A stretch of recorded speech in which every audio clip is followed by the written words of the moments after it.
Agora sim, boa noite a todos. Estamos ao vivo pelo YouTube e também pelo Instagram, né? Iremos começar nosso super bate-papo hoje. Alô, Laís, agora sim, boa noite. Dr. Williams também entrou na live aí. Daqui a pouquinho o Dr. Williams vai entrar para conversar com a gente. Hoje nós temos aí a participação do Dr. Williams, ele que é um dos mentores da Dr. MedMentor e estará nos direcionando sobre esse tema super importante que é pneumonia dentro da pediatria. Caio, tudo bem? Boa noite. Laís, agora sim, né, Laís? Eu entrei pelo Instagram o meu Instagram. Emerson também, boa noite. Dr. Williams, isso. Ok, pessoal, estou com retorno aqui. Eu estou sem o retorno do chat do YouTube, tá? Deixa eu ver se eu consigo trazer o chat do YouTube para a gente abrir um chat em outra janela. Agora sim, para você que está acompanhando também. Juliano, que está pelo YouTube, boa noite. Natasha também está com a gente pelo YouTube. Inove Comunicação, aí o nosso amigo Diegão tá aí, né? Boa noite para todos. Bom, Dr. Williams, deixa eu ver aqui como que faz, porque da outra vez eu acho que o doutor Ensina tinha solicitado, mas acho que ele ainda não solicitou para participar, né?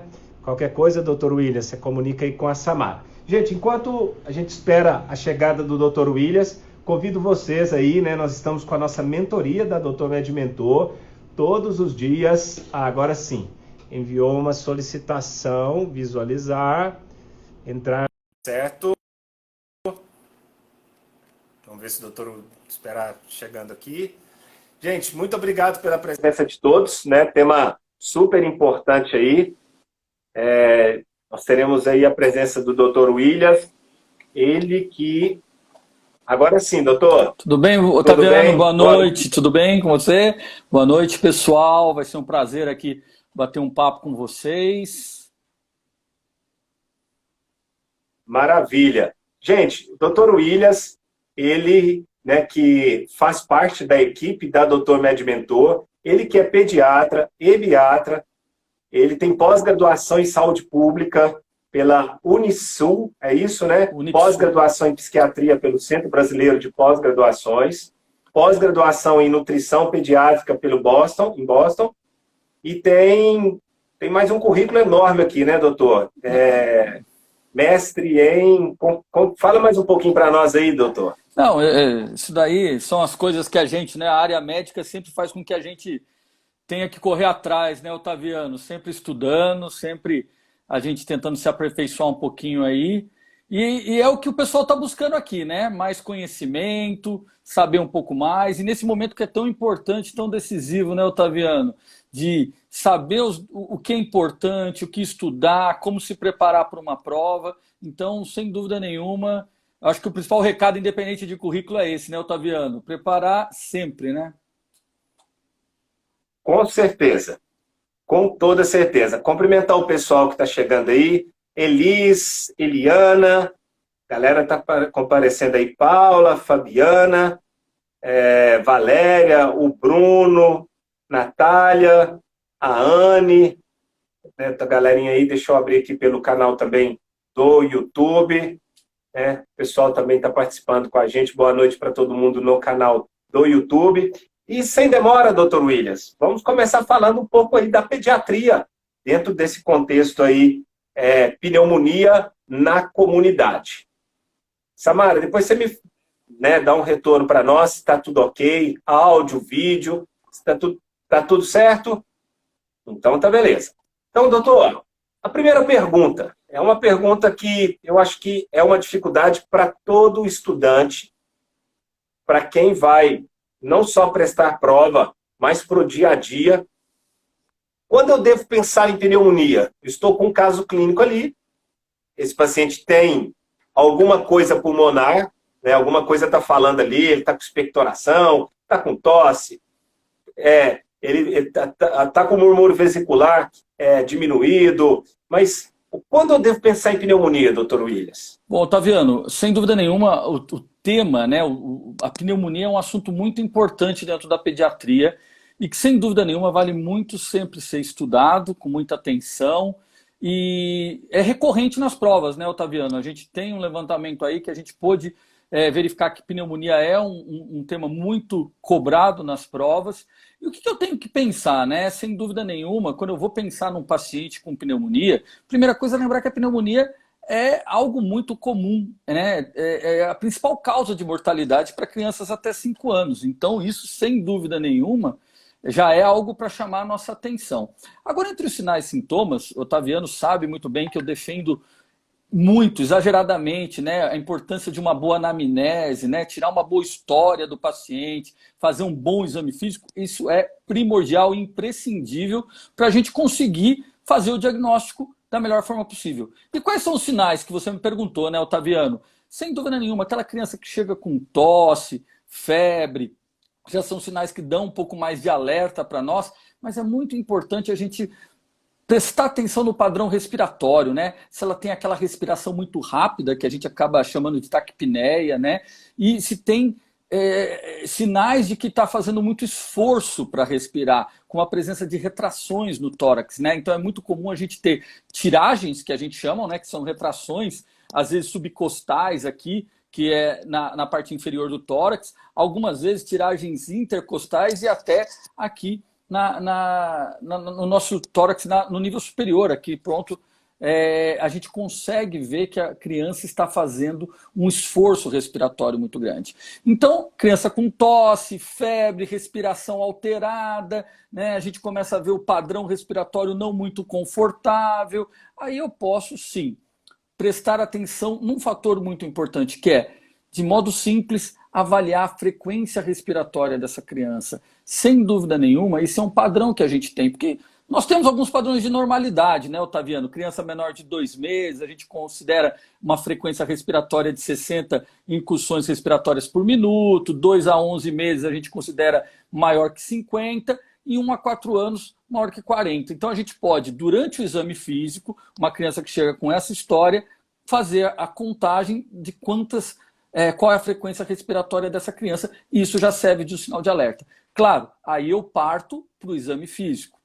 O exame físico que eu já estou fazendo, né? Essa contagem da frequência respiratória, eu vou fazer uma boa ausculta pulmonar, eu vou ver como está a distribuição do murmúrio vesicular, se eu tenho alterações, né? Diminuição de murmúrio vesicular. Ou seja, Otaviano, o que é importante a gente entender? Pneumonia é extremamente importante. Pneumonia é uma das maiores causas de mortalidade nesse período da infância, principalmente menores que 5 anos. Saber que pneumonia cai muito nas provas, então a gente tem que estar bem afinado nesse tema. E aquela criança que tem esses sinais, numa história clínica, tosse, febre, desconforto respiratório, faça um exame físico bem feito, com uma ausculta pulmonar e a contagem da frequência respiratória.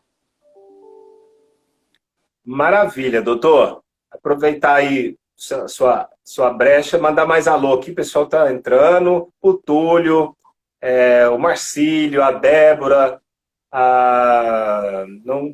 Ré, né, não sei o que seria, Renata, o Francisco também está com a gente aí.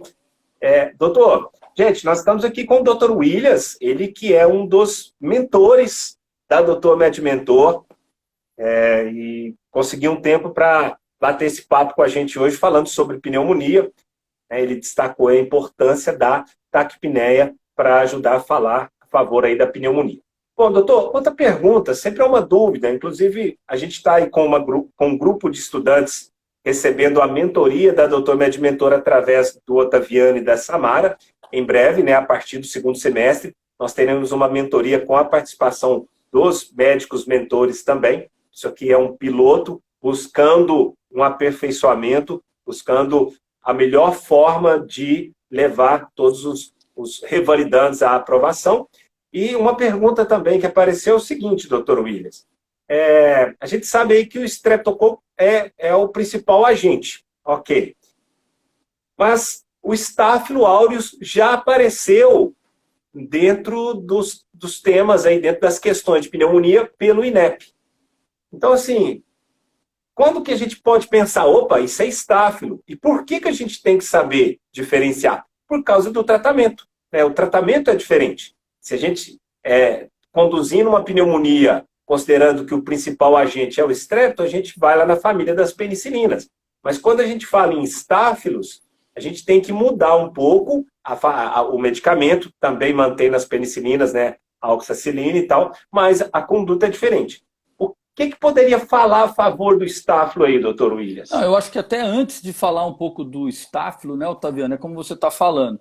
É muito legal essa questão que você está trazendo, né, da mentoria, onde há uma orientação exatamente focada no que vai cair na prova, em quais são os pontos mais importantes, sem dúvida nenhuma. Mas é a gente lembrar que saber ou pensar no agente etiológico que está fazendo o paciente ficar acometido por essa pneumonia é extremamente importante, porque disso vai depender o quê? A nossa escolha terapêutica, né? Então, a nossa decisão terapêutica passa um pouco por isso. Então, sem dúvida nenhuma, a gente falou, né, o mais comum, como você falou, Otaviano, sem dúvida, é o Streptococcus pneumoniae, mas a gente tem outros casos e, principalmente, ele é o mais comum nas bacterianas. Mas uma causa muito comum de pneumonias são os vírus, né? Crianças menores, a maioria, né? Criança até 1 ano de idade, a gente tem até 90% de causas virais. E aí a gente tem o vírus sincial respiratório como um vírus muito importante. Mas quando a gente fala nas bacterianas, né? E aí você citou o estreptococo, mas também tem o estáfilo. E o estáfilo a gente tem que pensar principalmente naquele paciente que tem uma história clínica de uma segunda internação, né? Num intervalo muito curto, né? Ele teve alta porque ele teve alta e no intervalo muito curto teve uma regressão do quadro. Você usou os antibióticos adequados para a faixa etária e para o agente etiológico que você entende, né? Como os que são preconizados para aquela faixa etária e o possível agente etiológico. Não houve respostas, aí é importante eu começar a pensar em estáfilo. E, claro, não se esqueçam, sempre avaliando a evolução clínica deste paciente. Eu acho que é isso, né, Otaviano? Eu acho que você tirou isso até de uma prova recente que teve, que cita um pouco isso, né? Exatamente, doutor. A gente percebe que o INEP, ele não inventa muito. O aluno que se preparar bem, não para as questões que já caíram na prova, porque até hoje o INEP nunca repetiu uma questão, mas ele gosta de cobrar dentro daqueles temas. Então, pneumonia na comunidade, dentro da pediatria, é um tema que com certeza vai para a prova. Não vai repetir a questão, mas pneumonia na comunidade, dentro da pediatria, é um tema que vai cair. Inclusive, já estou até aproveitando aí o pessoal que está entrando na live. Na quinta-feira que vem, nós teremos a presença do Dr. Caio. Ele também é pediatra e vai estar falando com a gente sobre icterícia neonatal, também um tema muito frequente. Então, aproveitando aí, convidando você, quinta-feira, às 9 horas da noite de semana que vem, nós teremos aí a presença do Dr. Caio. Otaviano, Bom, só te cortando, diga. Porque você falou do pessoal que está se Claro. preparando para a prova, as questões elas podem não se repetir, mas durante muito tempo elas têm uma tendência a algum tipo de pergunta mais frequente, que é o quê? Ou ele está querendo saber o diagnóstico, né? Ele vai dar um caso clínico, você vai ter que fazer esse diagnóstico. Fala de pneumonia, ou você está falando de asma, você tem uma questão do diagnóstico diferencial. E isso vai cair. A gente já viu questões nos últimos anos que do quadro clínico eu tenho que diferenciar entre uma asma, uma pneumonia ou até mesmo de um resfriado comum. Isso vai acontecer. Então, a gente conhecer os detalhes, né, do quadro clínico desse paciente, que foi exatamente o que o Otaviano começou a perguntar, é importante. E aí um outro grande grupo que vem é quando começa algumas questões referentes a quê? Sinais de piora, né, sinais de complicação, de gravidade e a terapêutica. Então, acho que é isso, né, Otaviano? A gente, quando responde uma prova, a gente tem que estar bem atento, porque elas não caem exatamente iguais, mas elas têm algumas tendências que a gente já conseguiu verificar, né? Com certeza, doutor, é isso aí, né? É o que você sempre passou para mim, para a Samara. Graças a Deus a gente foi aprovado na primeira etapa, estamos aguardando aí o resultado da segunda etapa, estamos confiantes. né? E temos muito que agradecer toda essa mentoria da Doutor Med Mentor. Eu já estudo com os meninos há mais de 3 anos na minha história de Paraguai, muitos aí estão acompanhando a live e sabem disso, mas eu falo assim, que eu aprendi a fazer prova, responder prova com vocês, porque você tem que saber o que estudar, e não só saber o que estudar, como estudar, fazer uma boa leitura daquilo que de fato você tem que ir para a prova sabendo. Só aproveitar e mandar mais um pouquinho de alô, né? A Cris, a Heloísa, a doutora Fabiana, o Helder, boa noite, doutor Williams, doutora Fabiana está te mandando um alô aí, a Laís, para o diagnóstico no caso clínico, podemos usar os critérios clínicos do IDPI. Bom, vou deixar o doutor Williams falar um pouquinho sobre esse protocolo, e eu acho que isso sim, tá, galera? Isso é muito importante. A gente percebe que o INEP hoje tem buscado esse IDPI, né, como fonte de dados para questões. E sim, tá, Laís? Mas vou passar para o doutor Williams, ele que é o nosso pediatra. É com você, doutor. Não, eu acho que assim, quando a gente fala da prova de revalida, é muito importante a gente estar atento às referências que eles acabam utilizando. E sem dúvida nenhuma, o IDPI é um dos critérios, né, um dos documentos que eles utilizam muito como referência. Né? Ele tem uma classificação para pneumonia, inclusive uma classificação onde ele divide pneumonia grave, muito grave, e isso é importante a gente estudar, é importante a gente avaliar. Tá? Mas entenda, claro que existem outros documentos complementares, como documentos do Ministério, outros que não o IDPI, existe documentos da Sociedade Brasileira de Pediatria, que servem muito para nortear, principalmente quando a gente está falando de um caso clínico. Mas, sem dúvida nenhuma, na questão das provas do INEP, você conheceu o IDPI, ele é extremamente importante. As questões já foram um pouco recorrentes, como eu falei para vocês, né? Elas não se repetem exatamente da mesma forma todos os anos, mas elas têm uma tendência. E essa diferença entre algo que é uma pneumonia grave ou muito grave, isso está descrito e isso é algo que é cobrado, sem dúvida nenhuma, nas provas do INEP.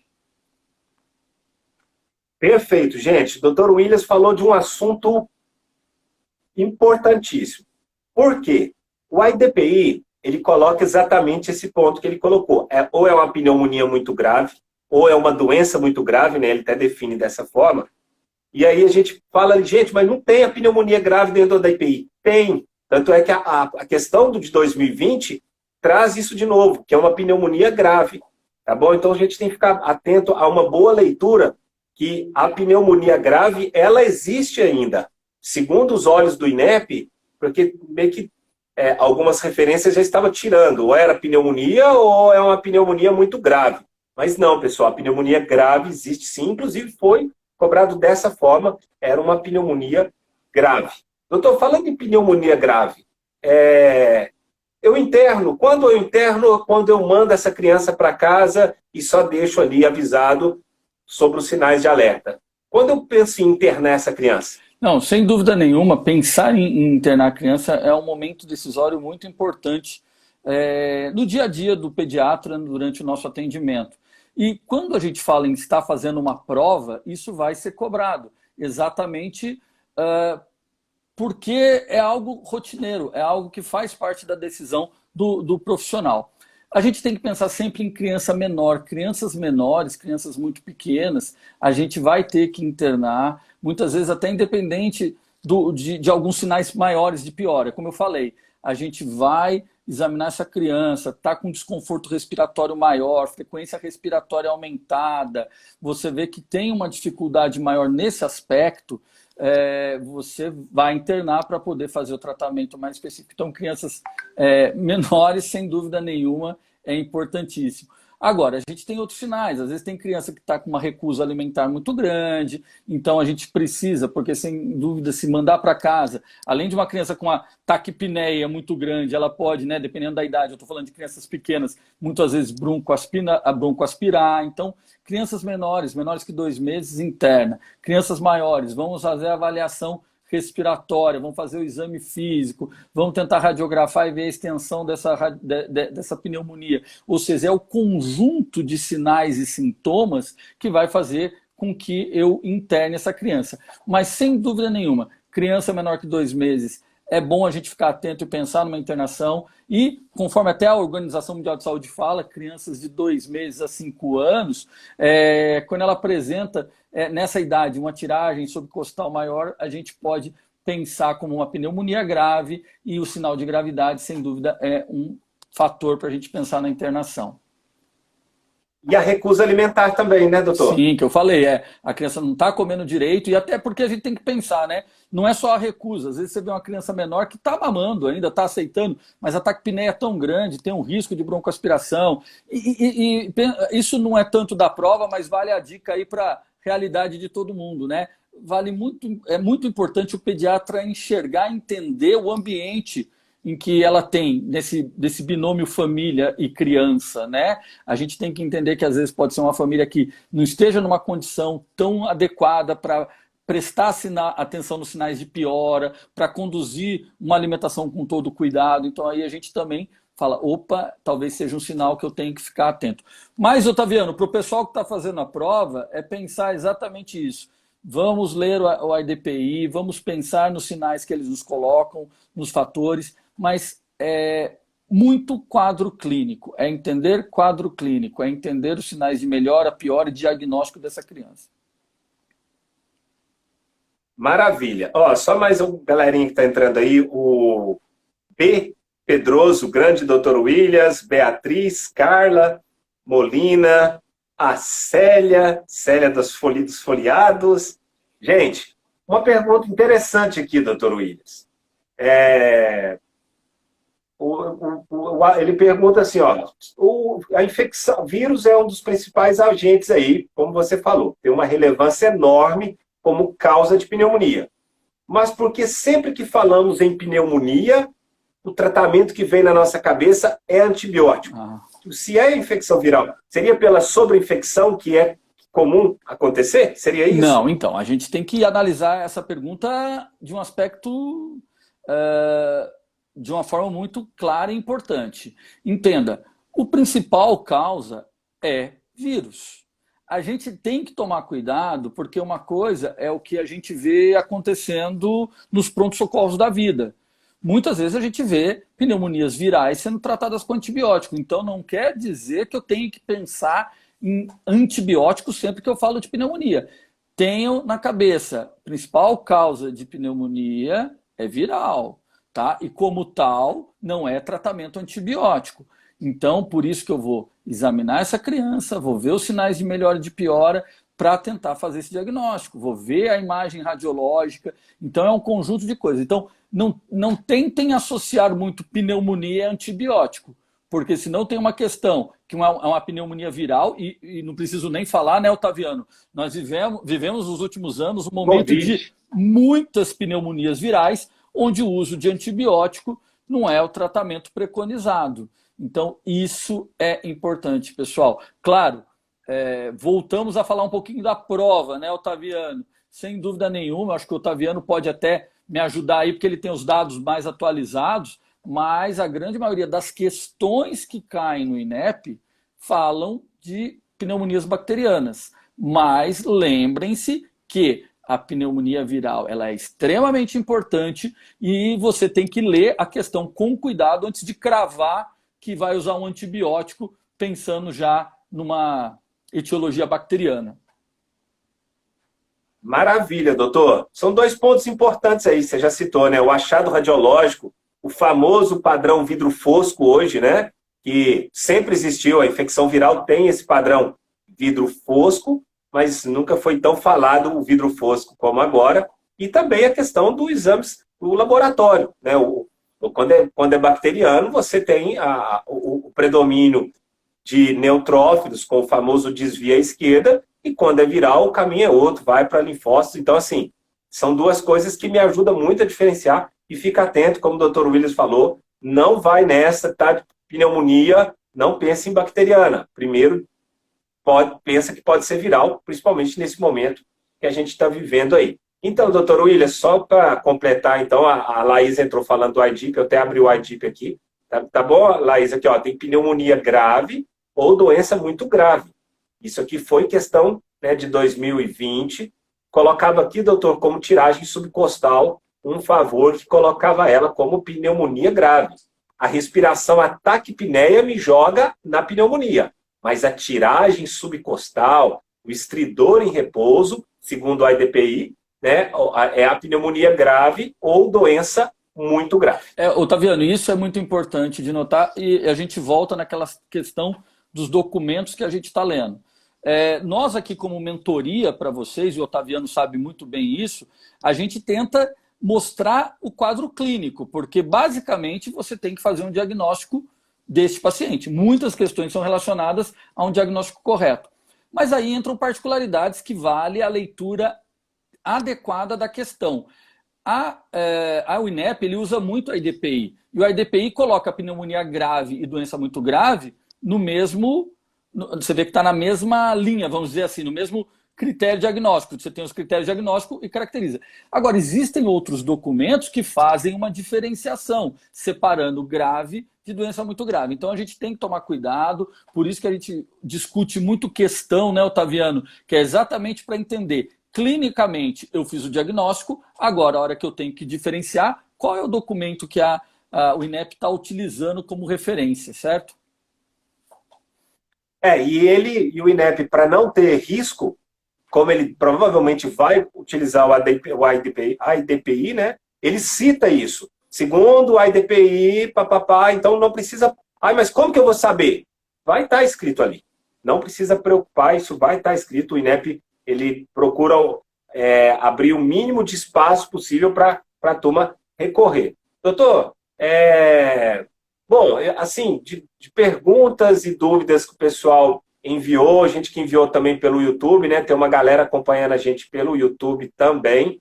São essas as perguntas, né? São os pontos importantes aí que o Dr. Williams conversou com a gente. Lembrar da taquipneia como uma manifestação aí que a gente tem que pensar na pneumonia. Ficar atento como o principal agente etiológico é o vírus, né? Não vá direto para a pneumonia bacteriana. Então, vamos ficar atentos.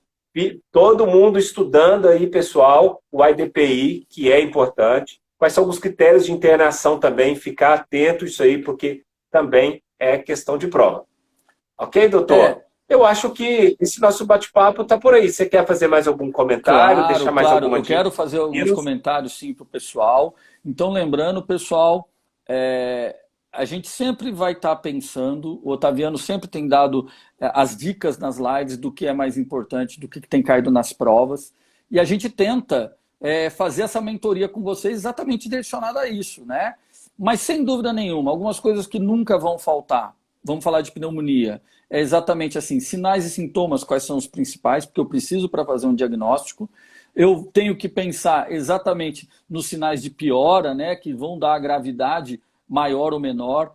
Tenho que pensar na faixa etária desse paciente para fazer uma relação com os agentes etiológicos. Então, eu tenho agentes etiológicos específicos para cada faixa etária e, de acordo com essa faixa etária e esse agente etiológico, eu tenho tratamentos específicos. Sem dúvida nenhuma, a grande maioria das questões não falam diretamente em qual tratamento, mas tem sim, acontece de cair, não é o mais comum, mas principalmente na hora da gente diferenciar. Quando a gente responde uma questão de alternativa, a gente tem que escolher, às vezes eliminar aquelas que estão muito fora do que seria o adequado e escolher aquelas que estão me encaminhando, me direcionando. Eu estava olhando aqui agora há pouco uma questão do INEP, onde o quadro clínico que foi mostrado dessa criança, ele nos dá alternativas tão variadas que tem entre as alternativas bronquiolite, pneumonia, né? Tudo bem, aí 2 quadros pulmonares, mas entra amidalite viral, otite e aí volta para asma. Ou seja, olha como é importante olhar os sinais e sintomas para poder fazer um diagnóstico. Nesse paciente especificamente que tinha essa diversidade tão grande de diagnósticos, o que eu tinha? A frequência respiratória era um marcador importante. Essa criança tinha febre, estava inapetente, mas ela tinha uma frequência respiratória aumentada que me levava a pensar em alguns quadros pulmonares e já excluir outros ali que tinha nas respostas. Então, gente, leiam com cuidado as questões, não esqueçam, a gente foca muito nas questões, isso é importantíssimo, mas algumas informações complementares a gente sempre tem para poder fazer o melhor diagnóstico, porque muitos casos clínicos caem aí. É isso aí, né, Otaviano? Doutor, muito obrigado pela sua participação. Nós estamos programando aí para a reta final, na véspera de prova, a gente fazer mais um bate-papo aí com todos os mentores da Doutor MedMentor, cada um no seu horário. Então já vai se programando aí na reta final. Nós teremos mais algumas dicas direto dos mentores. Enquanto isso, vou fazendo aí esse elo de ligação entre vocês que estão revalidando e os mentores, que a partir do segundo semestre aí nós estaremos com o nosso material completo, aulas, mentorias, dicas de prova, provas comentadas. Está ficando muito lindo o material, né? E já todo mundo fica aí o convite para o segundo semestre. Estaremos lançando, enfim, o nosso extensivo Revalida 2022. Doutor William, só tem muito que te agradecer, conseguir um tempo aí para bater esse papo com a gente. Eu que agradeço, pessoal, viu? você que só tá agradecer, viu? Agradecer porque entraram vários amigos, vários colegas entraram, então não dá para falar para todo mundo, que eu não tenho essa capacidade de digitar e falar ao mesmo tempo aqui, né? Eu sou outra geração, mas muitos amigos entraram, agradeço, e sem dúvida nenhuma é mais gente acompanhando e vendo o que é uma mentoria e o que a gente pode oferecer aí. Obrigado todo mundo, valeu, Otaviano. Doutor, eu que agradeço, brigadão aí, ó. O Juliano, muito obrigado. A gente que agradece Juliano, né? Boa noite, né? O pessoal que está entrando aí, dando as palmas, excelente, muito obrigado. E é isso. Quinta-feira que vem temos de novo uma nova live falando sobre icterícia neonatal, presença do Dr. Caio, em breve também Dr. Helder Parisi, dentro da obstetrícia, muita coisa a partir de agora até o dia 6 de março. Nós teremos várias lives trazendo pontos importantes para você ir super bem nessa prova. Doutor, então, boa noite, bom descanso e qualquer coisa estamos por aqui, sempre acompanhando suas dicas. Até mais. Tchau, tchau. Pessoal, valeu então. Boa noite a todos, obrigado pela participação e até a próxima. Tchau, tchau.